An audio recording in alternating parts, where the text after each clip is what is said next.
শ্রী শ্রী গৌর নিত্যানন্দ জয়িত শ্রী চৈতন্য ভাগবত মধ্যখণ্ড সপ্তদশ অধ্যায় নন্দন আচার্যের গৃহে প্রভুর আত্মগোপন ও অদ্বৈত আচার্যের বিরহ মোচন।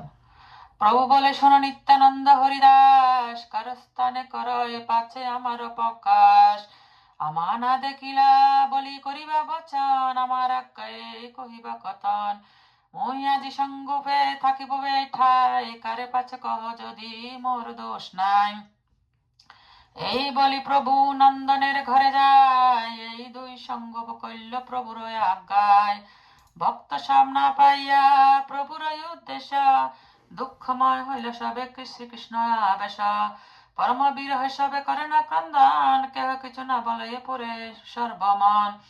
সবার উপরে যেন হইল বজ্রপাত, মহাপরাধ হইল শান্তি পুরনাথ। অপরাধ হইয়া প্রভুর বিরহে উপবাস করে গিয়া থাকিলেন গৃহে। সবে চলিলা ঘরে শোকাকুলি হইয়া, গৌরাঙ্গ চরণ ধন হৃদয়ে বান্ধিয়া।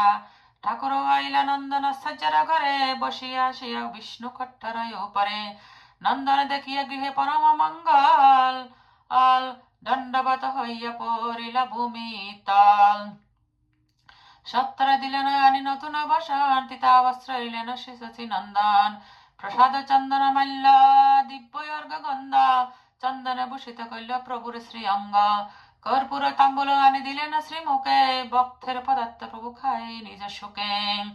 পাশরিলে দুঃখ প্রভু নন্দন সেবায়, সুকৃতি নন্দন বসে তাম্বুল যোগায়। প্রভু বলে, মোর বাক্য শোনো নন্দন, আজ তুমি আমারে করিবে সঙ্গোপন। নন্দন বলে, প্রভু এ বড় দুষ্কার, কোথা লুকাইবা তুমি সংসার ভিতর।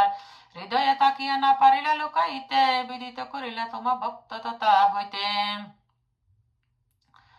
না যে নারিলা লুকাইতে ক্ষীর সিন্ধু মাঝে, সে কেমনে লুকাইব বাহির সমাজে। নন্দন আশ্চর্য বাক্য শুনি প্রভু হাসে, মন ছিলেন নিশি প্রভু নন্দন বসে। ভাগ্যবন্ত নন্দন অশেষ কথা রঙ্গে, সর্বরাতে গোয়াইলা ঠাকুরের সঙ্গে। কনক প্রায় গেল নিশা কৃষ্ণ কথা রসে, প্রভু দেখে দিবস হইল পর আকাশে। অদ্বৈতের প্রতিদণ্ড করিয়া ঠাকুর, শেষে অনুগ্রহ বনে বাড়িল প্রচুর। আজ্ঞা কইলে প্রভু নন্দন আশ্চর্য চাহিয়া, একেশ্বর শিবাস পণ্ডিত আনা গিয়া। সত্তরে নন্দনে গেল শিবাসের স্থানে, আইলা শিবাসে লইয়া প্রভু সেখানে। প্রভু দেখি ঠাকুর পণ্ডিত খান্ডে প্রেমে, প্রভু বলে চিন্তা কিছু না করিহ মনে। সদয় হইয়া তারা জিজ্ঞাসায় আপনে, আশ্চর্যের বার্তা কহ আছেন কে মনে। আরে বার্তা লহ বলে শিবাস পণ্ডিত, আশ্চর্যের খালি প্রভু হইল উপবাস। আছিবারে আছে প্রভু তো সবে দেহ মাত্র, দর্শন দিয়ে তারে করহ কৃতত্ব। অন্যজন হইলে কি আমরাই সহি, তোমার সে সবে জীবন প্রভু বহি। তোমা বিনা কালী প্রভু সবার জীবন, মহাসচ্য বসিলাম কাছে কি কারণ। যেন দণ্ড করিলা বচন অনুরূপ, এখন আসিয়া হও প্রসাদ সংমুখ। শিবাসের বচন শুনিয়া কৃপাময়, চলিলা আশ্চর্য প্রতি হইয়া সদয়। মুচ্চাগত আসি প্রভু দেখে আশ্চর্যরে, মহাপরাধে যেন মানিয়া পরাণে।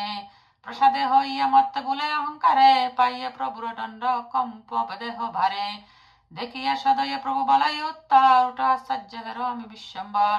লজ্জায় অদ্বৈত কিছু না বলে বচন, প্রেম যোগে মনে চিনতে প্রভুর চরণ। আর বার বলে প্রভু উঠো আশ্চর্য, চিন্তা নাহি উঠি করো আপনার কার্য। অদ্বৈত বলে প্রভু করাইলা কার্য, যত কিছু বলে মোরে প্রভু সবাজ্য। মোরে তুমি নিরন্তর লও কুমতি, অহংকার দিয়া মোরে করাও দুর্গতি। সবাকারে উত্তম দিয়াছ দস্য ভাব, আমারে দিয়াছে প্রভু যত কিছু রাগ। লইয়া আপনে দণ্ড করা হো আপনে, মুখে এক বলে তুমি করো আর মনে। ধন প্রাণ দেহ মন সব তুমি তুমি, তবে মোরে দুঃখ দাও ঠাকুরালি তোমার। কেন হেন কর তবু প্রভু মোরে দাস্য ভাব দিয়া, চরণে রাহক দাসী নন্দন করিয়া। শুনিয়া দৈত্য বাক্য শ্রীগর সুন্দর, অদ্বৈতের কহ সর্ব বৈষ্ণব গোচার। শোনো শোনো আশ্চর্য তোমার তত্ত্ব কই, ব্যবহারে দৃষ্টান্ত দেহক তুমি এই। রাজপাত্র রাজস্থানে চলাইয়া যখন, দাঁড়ি প্রহরীরা সব করে নিবেদন। মহাপাত্র যদি গোচরিয়ে রাজস্থানে, জীবল দিলে রহের গোষ্ঠীর জীবনে। যে মহাপাত্র স্থানে করে নিবেদন, রাজাজ্ঞা হইলে কাটে সেই সব জন। সব রাজ্যভার দেয় যে মহাপাত্রে অপরাধে সে অব্যাহতে তার শাস্তি করে।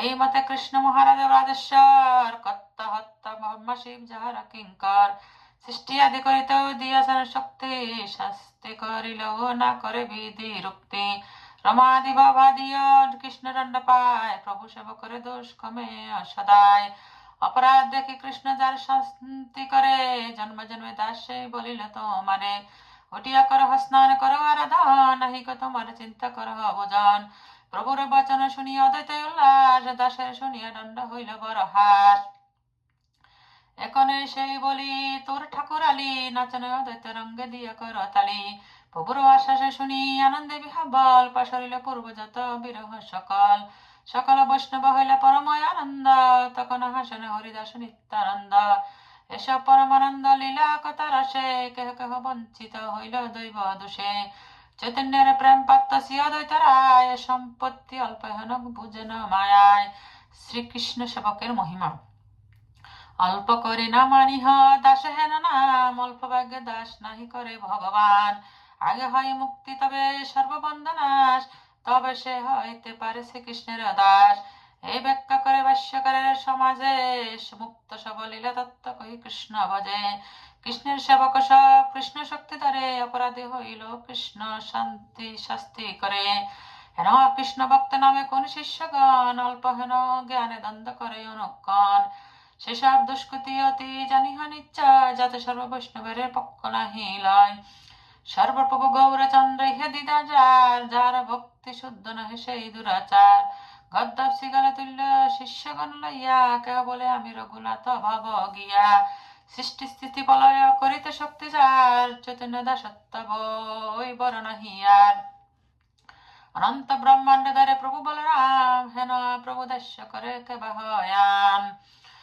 শ্রীমন নিত্যানন্দ প্রভু জয়গান জয় জয় হলধর নিত্যানন্দ রায় চৈতন্য কীর্তনে স্ফুরে যাহার কৃপায় তাহার প্রসাদ হয় চৈতন্যতে রতি যত কিছু বলি সব তাহার শকতি আমার প্রভুর প্রভু শ্রী গৌর সুন্দর বরসা চিত্তে ধরে করে নিরন্তর শ্রী চৈতন্য নিত্যানন্দ চন্দ বহু জানা বৃন্দাবন দাসত সুপদ যোগে গান এটি শ্রী চৈতন্য ভাগবতী মধ্যকণ্ঠে ভক্ত মহিমা বর্ণনা নামক সপ্তদশোধ্যায়।